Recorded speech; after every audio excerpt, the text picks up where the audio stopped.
Yo también fui fan en su momento, y de repente te encuentras en el vestuario con estos tipos y piensas, Dios mío.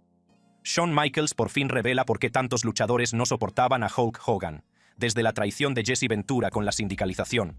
No soy amigo de nadie en quien no confío. Tengo que confiar en alguien para ser su amigo. Y él fue quien me delató a Vince cuando intenté sindicalizarme.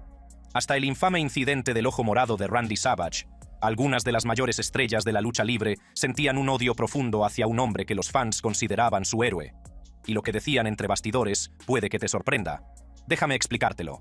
Cuando The Showstopper perdió su sonrisa por la política de Hulkster, Hulk Hogan podría ser uno de los luchadores más odiados por sus propios compañeros. Según Shawn Michaels, más conocido como The Heartbreak Kid, o HBK, una de las principales razones era la reputación de Hogan de manipular los guiones y los resultados de los combates a su favor. Interfería mucho en las decisiones creativas y en los finales de los combates para elevarse por encima de los demás. Shawn lo vio de primera mano en SummerSlam 2005, una noche en la que también se aseguró de vengarse. Imagina esta escena, el Sky Dome de Toronto. 17.000 fans gritando y dos leyendas enfrentándose en lo que debería haber sido un combate de ensueño para la historia. En cambio, lo que vimos fue a HBK convirtiendo a Hogan en una máquina de pinball humana, exagerando cada movimiento como si estuviera haciendo una audición para un dibujo animado de Looney Tunes. Cada puñetazo, cada golpe, cada maniobra básica de lucha libre enviaba a Michaels volando por el ring como si lo hubieran disparado con un cañón. El simple derechazo de Hulkster hacía que Shawn diera volteretas que habrían puesto celosos a los gimnastas olímpicos. Cuando Hogan ejecutó su característico leg drop, Michaels rebotó por el ring como una pelota de goma con convulsiones. Ahora viene lo interesante, amigo. No se trataba solo de que HBK tuviera una mala noche, o de que canalizara su máquina de vender interior Dolph Ziggler. No. Se trataba de una venganza calculada, más fría que un invierno canadiense. Verás, lo que el universo WWE no sabía en ese momento era que este combate iba a ser el comienzo de una hermosa trilogía. El plan original era que Hogan ganara en SummerSlam, Michaels se vengara en la revancha y posiblemente se celebrara un combate de desempate para zanjar la cuestión. Pero, antes de que pudieras decir, ¿qué vas a hacer?, Hulkster decidió ejercer su legendario poder político entre bastidores y canceló todo el programa. El equipo creativo había trazado toda la historia, en la que el joven león acabaría triunfando sobre la vieja leyenda, pasando el testigo al estilo de la WWE.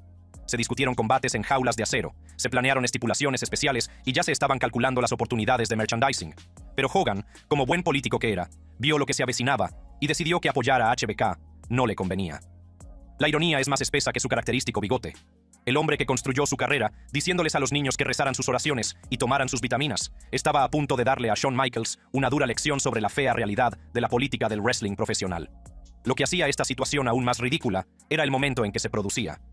Estamos hablando del Shawn Michaels de 2005, la versión cristiana renacida que había recuperado la sonrisa, el profesional consumado que estaba promocionando a todo el mundo, desde Chris Jericho hasta Kurt Angle, sin quejarse. Este no era el chico guapo y engreído de los años 90 que tomaba pastillas y tenía fama entre bastidores de ser difícil. Este era el HBK reformado, el mismísimo señor WrestleMania, dispuesto a hacer que cualquiera luciera como $1 millón. Pero incluso el santo Shawn tenía sus límites cuando se trataba de que lo tomaran por tonto. Específicamente, lo que pidieron fue el Shawn del 97. Y si esto y aquello, la única parte que fue frustrante fue que tuve que hacer mucho por mi cuenta, y que cambiaba constantemente, semana tras semana. Y de lo que, ya sabes, originalmente pensé que sería. Pero aparte de eso, quiero decir que eso es lo que todos querían. Y mira, diré esto, y ya sabes, no importa lo que yo diga. En un tono interesante, Michaels continuó, hablando con Inside the Ropes en Dublín. HBK reveló la verdad detrás de su actuación digna de un Oscar. Nunca he estado ahí fuera con Hulk Hogan. Y él volvió y dijo, miren, esta es una oportunidad para que esto pueda suceder. ¿Alguien cree que hay algo ahí? ¿Tenemos algo? Y sí, todo el mundo parecía pensar que era algo viable. Así que yo estaba, sí, definitivamente interesado. Diré que, de nuevo, originalmente quería que fuera simplemente un buen tipo contra otro buen tipo. Y yo era uno de esos casos en los que, ya sabes, HBK solo necesitaba saberlo. Y esas cosas cambiaron. Y, de nuevo, mira, yo también sabía que era difícil decir, vale, ahora tengo que ser un sanador. La parte más reveladora de la explicación de Michaels fue lo que no dijo, más que lo que dijo. La frustración en su voz era palpable cuando habló de cómo Hogan se retiró de la serie que tenían planeada, alegando preocupaciones por lesiones que parecían más convenientes que legítimas. La belleza de la venganza de Michaels radicaba en su sutileza y profesionalidad. Podría haber seguido el camino de otros luchadores descontentos y simplemente haberse negado a trabajar con Hogan. O podría haber iniciado una guerra pública de palabras en la prensa sensacionalista. En cambio, decidió dejar que su actuación hablara por sí misma. Cada golpe exagerado era un mensaje. Cada venta exagerada era una declaración. Y cada momento en el que convertía la ofensiva básica de Hogan en alta comedia era la forma que tenía HBK de desenmascarar el nuevo traje del emperador. Años más tarde, tanto él como Hogan superaron el incidente, y según se informa, Hogan dijo que el combate era algo del pasado. Pero aquí está lo que realmente molesta a los puristas de la lucha libre. No se trató de un incidente aislado. Formaba parte de un patrón que se remontaba a décadas atrás y en el que estaban involucrados algunos de los nombres más importantes del negocio. El combate de SummerSlam 2005 se convirtió en legendario. No por las razones equivocadas por las que se suponía que debía ser recordado, sino porque resumía a la perfección todo lo que los luchadores habían estado diciendo sobre Hogan a puerta cerrada durante años. Lo que hace que toda esta situación sea aún más deliciosa es cómo Michaels manejó las consecuencias. A diferencia de otros luchadores que podrían haber enterrado a Hogan en entrevistas sinceras o libros reveladores, HBK tomó el camino más noble, más o menos. Mantuvo constantemente su respeto por las contribuciones de Hogan, al tiempo que dejaba sutilmente claro que no se dejaba engañar por la actuación de Hulkster. Si pensabas que Shawn Michaels era el único que tenía cuentas que saldar con el inmortal Hulk Hogan, entonces te has esforzado más que un jabroni tratando de triunfar en las ligas menores. La verdad es que las payasadas de HBK en SummerSlam eran solo la punta del iceberg que había estado creciendo en los vestuarios de la WWE durante décadas. Y ese iceberg estaba lleno de suficiente resentimiento como para hundir el Titanic 2 veces. La rebelión del vestuario contra el hijo predilecto de Brother Love. Empecemos por la madre de todas las polémicas relacionadas con Hogan. ¿Les parece? Imagínense esto, es 1986 y Jesse, The Body, Ventura, está tratando de organizar a los chicos en la trastienda para algo revolucionario, un sindicato de luchadores. Estamos hablando de derechos humanos básicos, amigos, seguro médico, prestaciones por jubilación, ya saben, el tipo de cosas que obtienen los seres humanos normales cuando destruyen sus cuerpos por entretenimiento. Pero, ¿qué hace nuestro querido Hulkster? Delata a The Body más rápido que un soplón en la cárcel federal, hermano. El intento de sindicalización de Ventura se vio frustrado cuando Hogan informó a Vince McMahon del plan, lo que llevó a McMahon a amenazar con despedir a cualquiera que participara en él. ¿Y por qué traicionó Hogan a sus compañeros luchadores? Porque ganaba más dinero que Dios, André el Gigante y el Guerrero Supremo juntos. Hogan ganaba más dinero que todos nosotros juntos, reveló Ventura.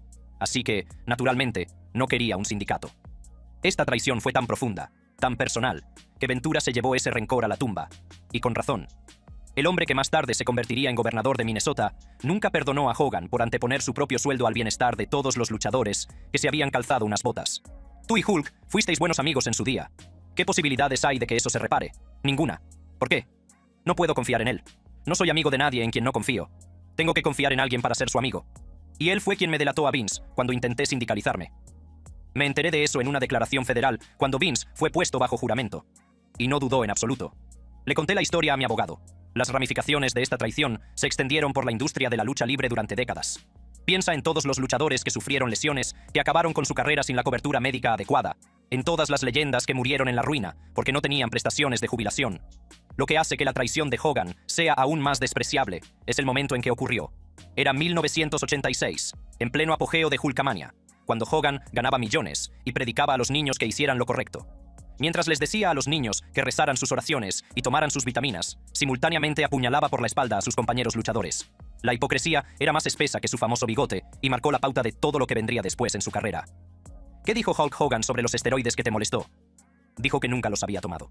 Eso era mentira. De hecho, cuando estaba aquí en Minneapolis, era a él a quien acudías para conseguirlos. ¿En serio? Bueno, él dirá que eso no es cierto. Pero para él, lo habitual era reírse cuando les decía a los niños que rezaran sus oraciones y tomaran sus vitaminas.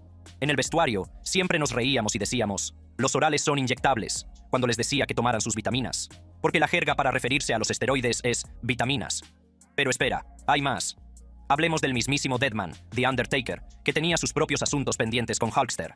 En Survivor Series 1991, Taker derrotó a Hogan y ganó su primer campeonato de la WWE. Pero en lugar de ensalzar al joven fenómeno como debería ser una verdadera leyenda, ¿qué hace Hogan? Afirma que el Tombstone Piledriver le lesionó. The Undertaker, como profesional consumado que era, se sintió mortificado y temió por su trabajo. Pero cuando se revisaron las imágenes, sorpresa, sorpresa, el movimiento se ejecutó de forma perfectamente segura. La lesión de Hogan era tan real como el color de su cabello, amigo. El Undertaker reveló más tarde en su podcast cómo le afectó este incidente. Me dijo, oye hermano, estoy muy nervioso por recibir el Tombstone, tengo el cuello mal. Yo le respondí, te prometo que te cuidaré muy bien.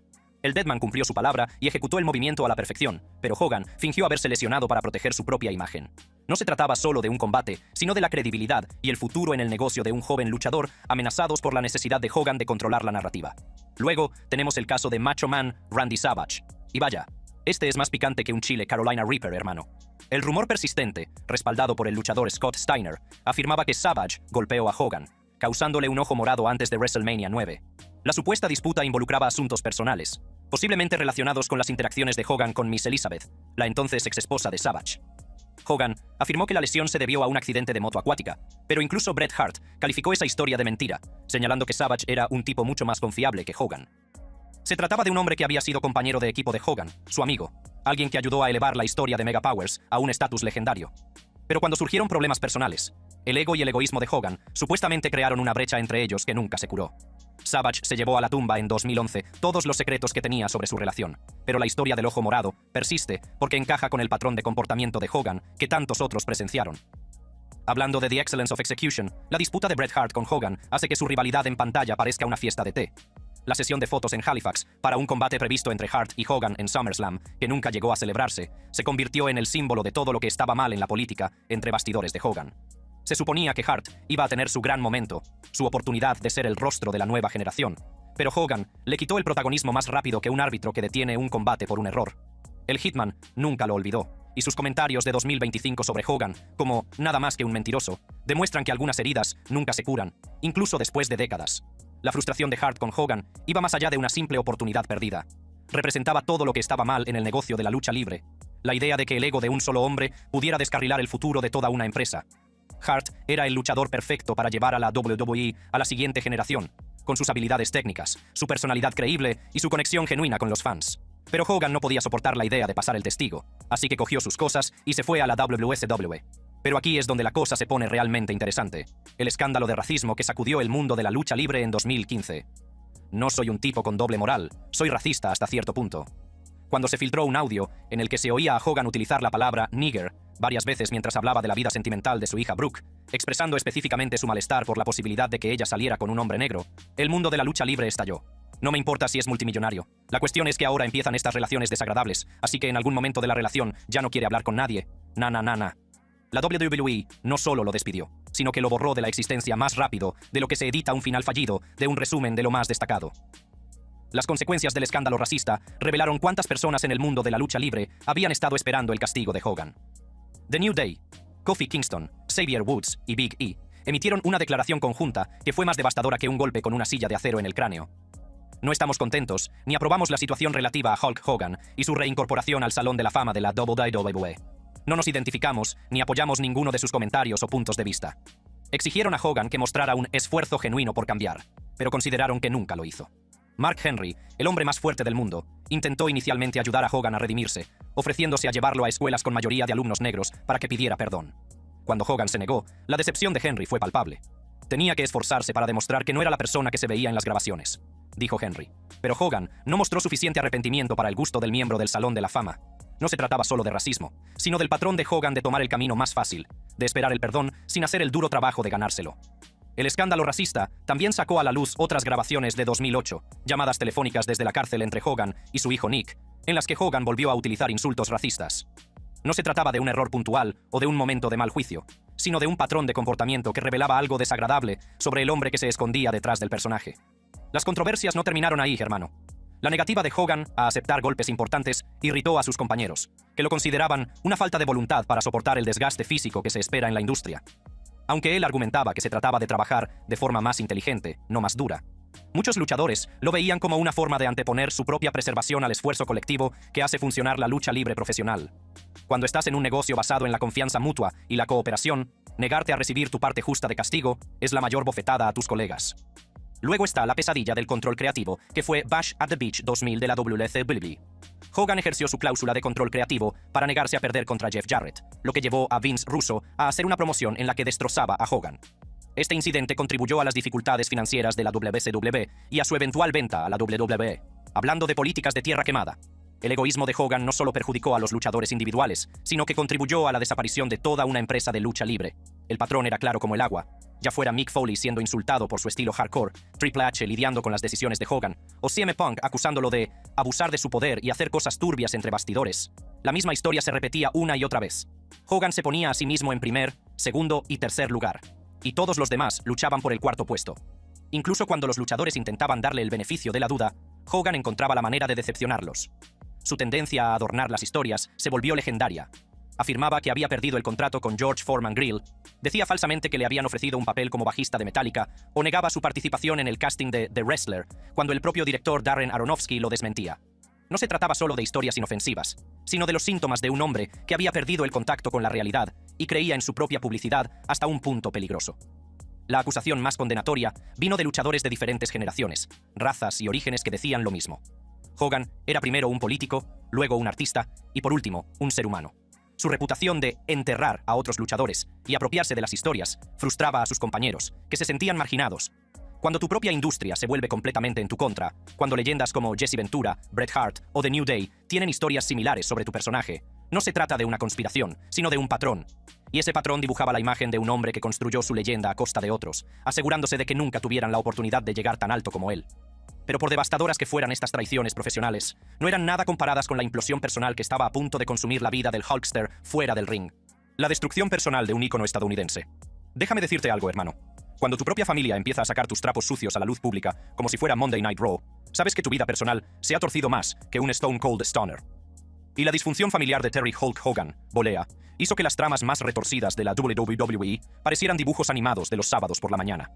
Linda Hogan no solo solicitó el divorcio el 20 de noviembre de 2007, sino que emboscó a Hulkster como un golpe con una silla de acero por la espalda. El hombre se enteró de que su matrimonio de 24 años había terminado durante una entrevista telefónica con un reportero del St. Petersburg Times y reaccionó con sorpresa. ¡Santo cielo! Vaya, me has dejado sin palabras. Hablando de recibir un golpe por sorpresa peor que el que recibió Mankind con una silla de The Rock. ¿Pero sabes lo peor? Linda acusó a Hogan de tener una aventura con Christian Plant, una de las mejores amigas de Brooke. Imagínate esa traición. Tu padre liándose con una de tus mejores amigas.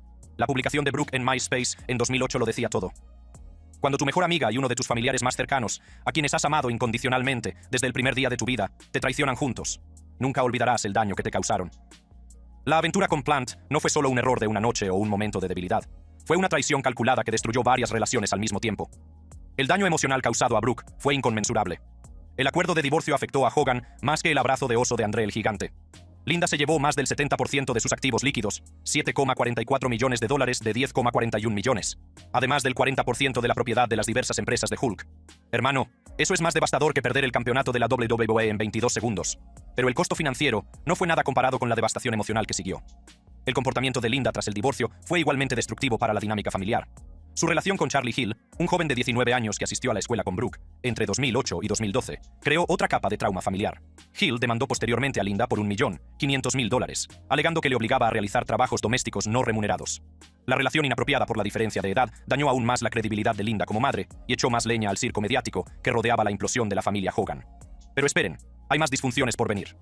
Avancemos rápidamente hasta marzo de 2025, cuando Linda lanza una bomba verbal en las redes sociales llamando a Hogan adicto al sexo y mentiroso.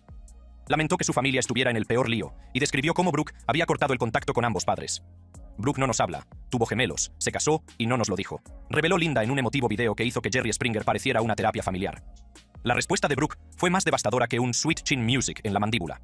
He sufrido un abuso verbal y mental extremadamente grave desde mi infancia, a veces físico, por parte de mis dos padres. La hija que una vez estuvo al lado de su padre en Hogan Knows Best se había distanciado por completo, cambiando su apellido a Olexi después de casarse y faltando por completo a la boda de Hulk con Sky Daily en 2023. La profundidad del trauma de Brooke era evidente en sus detalladas publicaciones en Instagram, donde explicaba que su decisión de no tener contacto con ninguno de sus padres se basaba en razones completamente distintas. No se trataba solo de una rebelión adolescente o un drama familiar temporal, sino de una mujer adulta con hijos propios, que tomaba la decisión consciente de eliminar de su vida a las personas tóxicas, aunque fueran sus padres. El hecho de que se sintiera obligada a explicar su decisión públicamente demuestra la presión a la que estaba sometida para mantener la fachada de una familia feliz. El escándalo del vídeo sexual de 2012 añadió otra capa de humillación a la vida personal de Hogan. Cuando Gawker publicó extractos de su encuentro en 2006 con Heather Clem, la esposa de Bubba the Love Sponge, expuso algo más que los momentos privados de Hogan. Los comentarios racistas capturados en esa cinta saldrían a la luz más tarde, en 2015, creando el escándalo que puso fin temporalmente a su carrera en la WWE. La ironía era más espesa que el bigote de Hogan. La misma cinta, que finalmente le valió $140 millones en daños y perjuicios, también contenía las pruebas que destruyeron su reputación. El escándalo de la cinta sexual reveló la retorcida red de relaciones dentro del círculo social de Hogan. Bubba the Love Sponge, supuestamente amigo de Hogan, había grabado los encuentros sin el conocimiento de este. Pero las grabaciones también sugerían que Bubba había animado a su esposa a tener relaciones sexuales con Hogan. creando una situación extraña en la que Hogan era tanto víctima como agresor. Todo el escenario apestaba a manipulación y explotación, con todos los involucrados utilizándose unos a otros para sus propios fines retorcidos. El hijo de Hogan, Nick, se sumó a los problemas de la familia con sus propios problemas legales. El accidente automovilístico de 2007, que dejó a John Graziano con daño cerebral permanente, resultó en que Nick cumpliera 8 meses de cárcel. El incidente ocurrió durante el rodaje de Hogan Knows Best, lo que amplificó el escrutinio de los medios. Pero fueron las llamadas racistas desde la cárcel entre Hogan y Nick en 2008 las que echaron más leña al fuego que más tarde consumiría la carrera de Hogan. Las grabaciones de la cárcel revelaron un inquietante patrón de pensamiento racista dentro del hogar de Hogan. No se trataba solo de un mal momento de Hogan, sino de él y su hijo utilizando despreocupadamente insultos racistas como si se tratara de una conversación familiar normal. El hecho de que Nick, a pesar de su corta edad, se sintiera cómodo utilizando ese lenguaje con su padre, sugiere que el racismo estaba normalizado en su hogar. En 2025, el distanciamiento de Brooke había durado aproximadamente 8 años, y ella citó desacuerdos respetuosos que le pasaron factura, emocionalmente, como parte de su decisión de distanciarse. El escándalo racista de 2015, en el que los comentarios de Hogan hacían referencia directa a la vida sentimental de Brooke, contribuyó claramente a la ruptura de su relación. Su ausencia en los principales eventos familiares y su decisión de cambiar de apellido dibujaban la imagen de una hija que intentaba desesperadamente escapar de la tóxica sombra de su padre. El impacto del racismo de Hogan en su relación con Brooke no puede ser subestimado. Cuando tu padre es grabado expresando su disgusto por la posibilidad de que salgas con alguien de otra raza, no solo se daña la relación, sino que te hace cuestionar todo lo que creías saber sobre la persona que te crió. La decisión de Brooke de cortar el contacto tuvo tanto que ver con la supervivencia personal como con los principios morales. El desgaste físico de la carrera de Hogan como luchador se hizo cada vez más evidente a medida que su salud se deterioraba. Se sometió a más de 25 operaciones en su última década, incluidas 10 operaciones de espalda, el reemplazo de ambas rodillas y caderas, e intervenciones en ambos hombros. Según fuentes internas, su cuerpo se asemejaba al de un hombre de 140 años, debido a las repetidas lesiones, el uso de esteroides y el desgaste físico. El deterioro físico de Hogan era asombroso. En una entrevista para Men's Health en 2023, reveló la cruda realidad de su estado. Creo que mi cuerpo simplemente me falló, y acabé sometiéndome a unas 25 operaciones en los últimos 10 años. Los problemas de adicción de Hogan fueron tan devastadores como sus lesiones físicas. Describió cómo entró en un círculo vicioso con las recetas debido al dolor de las cirugías, y destacó especialmente un periodo de 5 o 6 años antes en el que sufría un dolor insoportable y no podía funcionar. En marzo de 2025, Hogan se sometió a una disectomía cervical anterior de 4 niveles y a una fusión para aliviar el dolor de cuello, descrita por su esposa Sky como una cirugía intensa con un proceso de curación largo y complejo. A pesar de negar públicamente que padecía una enfermedad grave, incluidos los rumores de parálisis o coma, su salud se deterioraba rápidamente. Sus amigos señalaron que, a pesar de su apretada agenda promocionando Real American Beer y su nueva aventura en la lucha libre, su cuerpo finalmente estaba rindiéndose tras décadas de abuso. Simplemente me cansé de estrellarme y quemarme. Me cansé de cometer errores, levantarme y seguir adelante. Estoy cansado de tener tantas cicatrices. Y ya sabes, llegué a un punto en mi vida antes de conocer a Sky, antes de bautizarme, en el que ya había tenido suficiente. Estaba harto y cansado de mí mismo. En sus últimas semanas, Hogan sufrió de corazón débil, dificultad para respirar, fatiga fácil, pérdida de peso significativa y necesitaba oxígeno en su casa. El final llegó rápidamente el 24 de julio de 2025. Los servicios de emergencia recibieron una llamada al 911 a las 9:50 y 1 de la mañana informando de un paro cardíaco en la casa de Hogan en Clearwater. Los paramédicos le practicaron la reanimación cardiopulmonar durante 30 minutos antes de trasladarlo urgentemente al Morton Plant Hospital, donde se certificó su muerte a las 11:17 de la mañana. La causa oficial fue un infarto agudo de miocardio, con factores contribuyentes como su historial de fibrilación auricular y leucemia linfocítica crónica, un cáncer contra el que había estado luchando en privado. El audio de la llamada al 911, descrito como escalofriante y perturbador por los medios de comunicación, capturó las instrucciones urgentes del operador. Torre de Bomberos Bravo, rescate 46, LR45, motor 46, paro cardíaco. Las imágenes filtradas, en las que se veía a los paramédicos tratando desesperadamente de salvar la vida de Hogan mientras lo llevaban en camilla a la ambulancia, pintaban un panorama desolador de la mortalidad, alcanzando al hombre que una vez había parecido invencible. El primer funeral de Hogan se celebró el 5 de agosto de 2025 en la iglesia bautista Indian Rocks, de Largo, Florida, al que asistieron su viuda Sky Daly, su ex esposa Linda, Vince McMahon, Triple H, Stephanie McMahon, Ric Flair, Dennis Rodman, Kid Rock y otros. La lista de invitados parecía un quién es quién del mundo de la lucha libre y el entretenimiento, pero faltaba la persona más importante. Destacaba la ausencia de Brooke Hogan, que decidió no asistir y explicó en Instagram que su padre odiaba la morbosidad de los funerales y no quería uno. La ausencia de Brooke en el funeral puso de relieve las tensiones familiares sin resolver, derivadas de su distanciamiento debido a la diatriba racista de Hulk en 2015 y sus acusaciones de abuso infantil. La ironía final de la vida de Hogan fue cómo reflejaba la misma industria que él había ayudado a crear. Eso es todo por ahora. Gracias por vernos y espero que hagan clic en la tarjeta que aparece en la pantalla para mantenerse al día con más contenido como este.